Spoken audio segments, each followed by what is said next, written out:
ایک انسان وہ ہے کہ جو بنیادی طور پر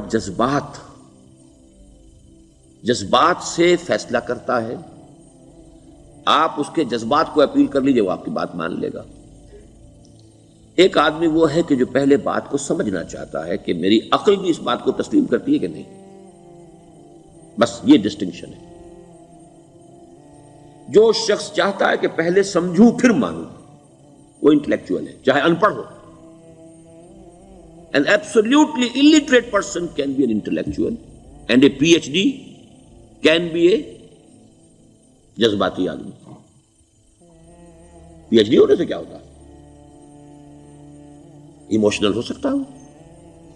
پی ایچ ڈی تو اس نے کی ہے کیمسٹری میں کی ہے، کسی اور میں کی ہے، بہت دیر تک بیٹھا رہا ہے بیچارہ، اور وہ بہت سے اسٹیٹسٹکس جمع کی ہیں، ڈیٹا فراہم کیا، اس کے اوپر کوئی ایک پیپر لکھ دیا، پی ایچ ڈی ہو گئی.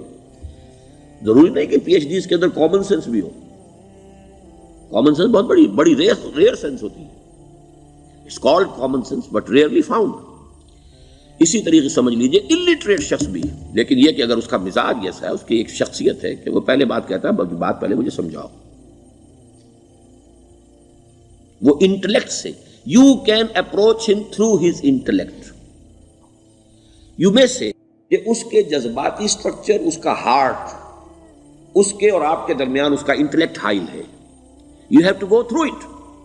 You can't reach his heart except through his intellect.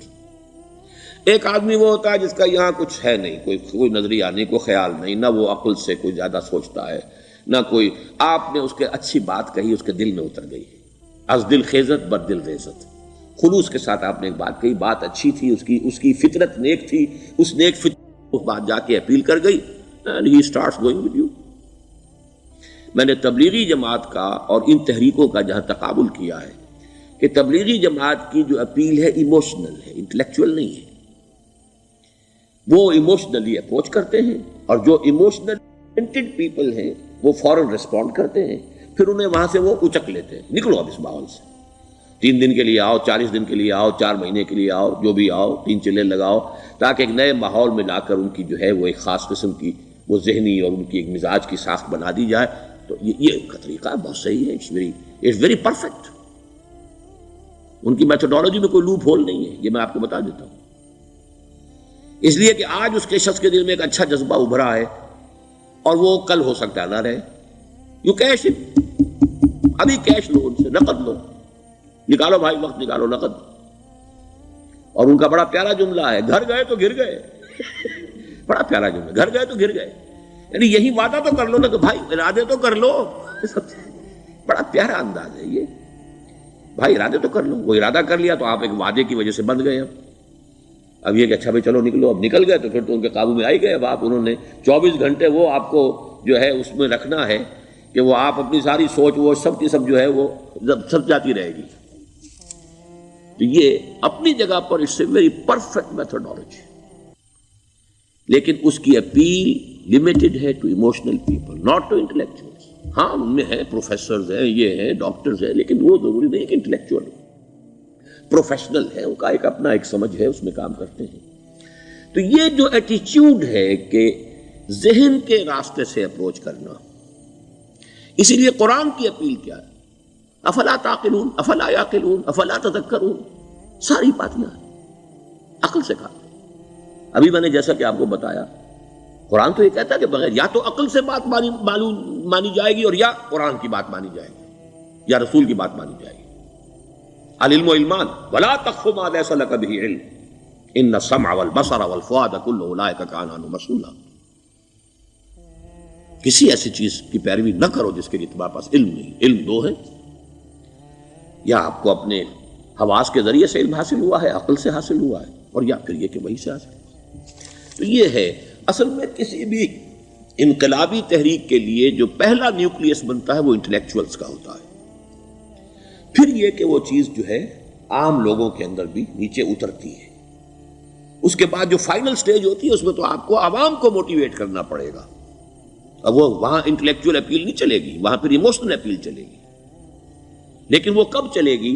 جبکہ ایک مضبوط جماعت ایسی پیدا ہو چکی ہو کہ جو سمجھ کر آئی ہو، علی وجہ البصیرت مان رہی ہو چل رہی ہو اپنی دونوں آنکھیں کھول کر چل رہی ہو، پھر ڈسپلنڈ ہو، پھر جو کچھ کہہ رہی ہے وہ کر بھی رہی ہو. ایسی مضبوط جماعت ہوگی تو ایک عوامی جو ہے کوئی تحریک اٹھا کر اسے کنٹرول کر سکتی ہے، اسے ایک ڈائریکشن کے اندر رکھ سکتی ہے. ورنہ عوامی تحریک کو کوئی کر سکتا ہے؟ عوامی تحریک خود بخود بھی دائیں بائیں کسی طرح بڑھ جائے گی. جوش اور جذبات کے اندر تو پھر انسان جو ہے وہ پھر ادھر سے ادھر نکل جاتا ہے، پھر وہ حد اعتدال پر نہیں رہتا. اس کو کنٹرول کرنے کے لیے جیسے ریڑھ کی ہڈی ہے انسان کے جسم میں، وہ جب تک کھڑی ہے میرا پورا پوسچر کھڑا ہے، اگر اس میں سے کوئی ایک منکا بیٹھ گیا تو کوب نکل آئے گی انسان کی. تو وہ ریڑھ کی ہڈی جو ہے وہ جماعت ہے، انقلابی جماعت، جو کہ اسلامی انقلاب میں حزب اللہ جو ہم تنظیم اسلامی کے تحت کوشش کر رہے ہیں بنانے کی. اور یہ کہ اس کے لیے انٹلیکچوئل اپروچ کے لیے یہ سارا معاملہ ہے کہ جو اسلام کی نشأت ثانیہ سے شروع ہوا اور یہ سارا کام جو اب ہو رہا ہے، آپ سے بات ہو رہی ہے، آپ کو سمجھانے کی کوشش ہو رہی ہے کہ دین کو سمجھیے کہ دین ہے کیا، اس کا ہدف کیا ہے، اس کا بیسس کیا ہے، اس میں پرائرٹیز کیا ہیں. یہ ساری چیزیں کہ سمجھ سے آئیں آپ کے اندر، پھر آپ سمجھ کر اس شے کو قبول کریں. یہ ہماری پرائرٹی ہے. ہم آپ کو ایموشنلی موٹیویٹ کر کے حرکت میں نہیں لانا چاہتے. وہ سٹیج آئے گی، جب آئے گی اگر وہ مضبوط جماعت پہلے تیار ہو جائے تو پھر وہ سٹیج آئے گی، پھر عوام کو موٹیویٹ کریں گے. اور اس وقت میں سمجھتا ہوں کہ اگر کوئی ایسی شکل ہمارے ذریعے سے اللہ نے پیدا کر دی تو مجھے یقین ہے کہ تبلیغی جماعت کے لوگوں کی بہت بڑی تعداد جو ہے کھنچ کر آ جائے گی، جیسے ویکیوم میں کوئی چیز کھنچ جاتی ہے. لیکن جبکہ انہیں معلوم ہو جائے کہ ہاں دین ہے واقعتاً، یہ کوئی اقتدار کی جنگ نہیں ہے، یہ کوئی اور مسئلہ نہیں ہے، کوئی اس میں شک و شبے سے بالا تر بات نہیں ہے، خالص دین کا مسئلہ ہے اور اس کے اوپر کوئی تحریک شروع ہوئی تو پھر وہ نکل آئیں گے لوگ. حضور کے زمانے میں بھی سمجھ لیجئے، جیسا کہ میں نے کہا الٹریٹ ہونا اور بات ہے، لیکن یہ کہ انٹلیکچوئل جو ہے وہ اسٹرکچر آف پرسنالٹی ہوتا ہے، انٹلیکچوئل یا ایموشنل. یہاں پر ایک جملہ ذرا نوٹ کر لیجئے اگر آپ کے علم میں نہ ہو. جبران، خلیل جبران جو ہے یہ ایک عیسائی مصنف تھا عرب لبنان کا، لیکن بہت بڑا ادیب تھا. تو اس کا ایک جملہ ہے، عقل سے روشنی حاصل کرو لیکن جذبے کے تحت حرکت کرو. یعنی عقل سے روشنی حاصل کرو، جانا کدھر ہے، منزل کیا ہے، ہدف کیا ہے، یہ عقل سے طے کرو، یہ جذبات میں طے نہ کرو، یہ تو غلط ہو جائے گا، ڈائریکشن غلط ہو جائے گی. لیکن جب طے کر لیا، عقل سے پہچان لیا، دس از دی آئیڈیل، دس از دی گول، یہ میرا مقصود ہے، اب عقل کو ذرا ایک طرف رکھ دو. اگر عقل کو رکھا یہ چلنے ہی نہیں دے گی، یہ کہے گی کہ ذرا سوچو تو صحیح، بیوی بچے ہیں، یہ ہے، گھر بار ہے، یہ عقل تو پھر یہ سکھائے گی. عقل کے معنی باندھنے کے ہیں، یہ معلوم ہے آپ، عقل کے معنی باندھنا. اقال جو یہ عرب لوگ اپنے سر کے اوپر یہ لگتے ہیں، اقال، یہ کیا تھا اصل میں؟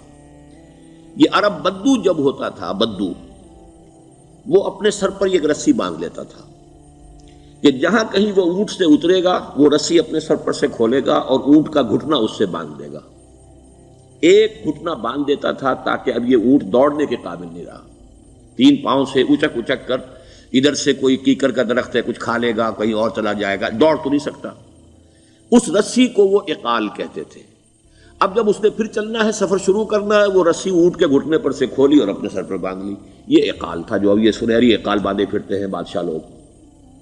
That is the basis of their اقال. اسی لیے حدیث آتی ہے کہ ایک بدو، ایک عرب باہر سے آئے، اونٹنی کو انہوں نے بغیر باندھے، وہ مسجد نبوی سے باہر حضور نے دیکھا کہ وہ اونٹنی کو انہوں نے باندھا نہیں، اس کا گھٹنا، اور وہ چلے آئے. حضور نے پوچھا کہ تم نے اونٹنی کا گھٹنا کیوں نہیں باندھا؟ انہوں نے عرض کیا کہ میں نے اللہ پر توکل کیا. تو حضور نے فرمایا یہ غلط ہے، اعقلھا ثم توکل، پہلے اس کو باندھ دو پھر توکل کرو. اسباب اور وسائل و ذرائع کا استعمال یہ تم پر لازم ہے، لیکن توکل اس پر نہ کرو، توکل اللہ پر. یہ ہے بیسک جو یعنی بیلنسڈ رائے ہے کہ آپ ایسے بالکل اسباب سے مستغنی ہو جائیں تب بھی غلط بات ہے. آپ do what ever you can do, لیکن یہ کہ اس کے بعد یہ نہ سمجھو کہ میرے اس کرنے سے کچھ ہو جائے گا، یہ میرے وسائل اور ذرائع سے کوئی نتائج نکل آئیں گے، نتیجہ اللہ کے ہاتھ میں. تو اعقلھا ثم توکل، یہ اعقل عقل کے معنی باندھنا، پہلے باندھو اس کو. تو اگر چلنے میں تو عقل کو ایک طرف رکھ دو. بے خطر کود پڑا آتش نمرود میں عشق، عقل ہے محو تماشائے لبے بام ابھی. عقل تو نہیں اجازت دے سکتی تھی حضرت ابراہیم کو کہ کود جاؤ آگ میں. عقل تو یہی کہتی نا کہ بابا جان خامخواہ دینی ہے، اگر تم اپنے آپ کو بچا لو گے، اس وقت کوئی ہیلا کر لو، کوئی تھوڑا سا نمرود کی خوشامد کر لو، چھوڑ دے تو پھر اس کے بعد توحید کی دعوت دینا. لیکن یہ کہ زندگی ختم ہو گئی تو توحید کی دعوت کون دے گا؟ عقل تو یہ سکھاتی نا، پٹی پڑھاتی. لیکن بے خطر کود پڑا آتش نمرود میں عشق، عقل ہے محو تماشائے لبے بام ابھی. عقل تو وہیں بیٹھی دیکھ رہی ہے کہ یہ کیا کیا اس نے، یہ jumped, he should not have jumped. تو عقل سے روشنی حاصل کرو، ڈائریکشن کیا ہے، گول کیا ہے، جانا کیا ہے، یہ طے کرو عقل سے. اس میں جذبات کو دخل نہ آنے دو، اور جب چلنا ہے تو اب عقل کو طے کر کے رکھ دو اور اب جذبے کے تحت حرکت کرو. بہت عمدہ جملہ ہے.